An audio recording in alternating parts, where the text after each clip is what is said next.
Harrison mu true love nekachembere Harrison mu true love iwe Harrison mu true love ari matishes tinopfekedzana kane musana nekaskini kakaunyana haisi denja isusu tichiwirirana rudo rwakanondipa kuita kunge musikana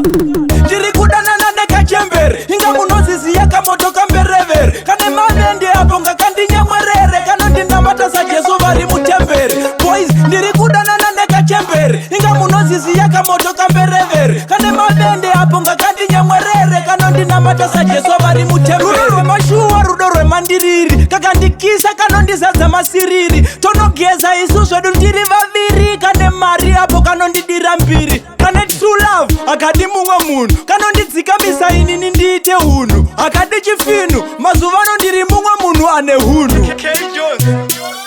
boys ndiri kudanana nekachembere inga munoziziya kamoto kamberevere kane mavende apo ngakandinyamwerere kanondinamata sajesu vari mutembere boys ndiri kudanana nekachembere inga munoziziya kamoto kamberevere kane mavende apo ngakandinyamwerere kanondinamata sajesu vari mutembere kana mama vambozama kuda kundistopa kadanana nechembere unogwamba ropa kandipedza mafuta zveshuwa kunge chopa ndakaona kuna stana ndobva ndakopa pakara mundibvise ende hamundigoni kane romansi zvekutopfuura yufoni kachembere zvako bati kamuyelo bhoni kanokwira bp ndikadzima foni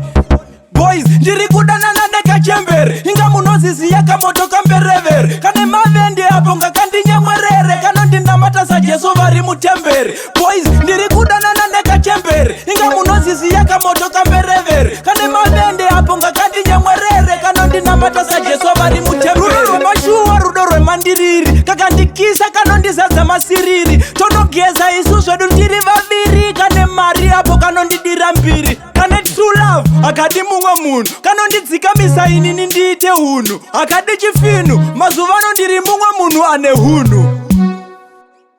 boys ndiri kudanana nekachembere inga munoziziya kamoto kamberevere kane mavende apo ngakandinyamwerere kanondinamata sajesu vari mutembere boys ndiri kudanana nekachembere inga munoziziya kamoto kamberevere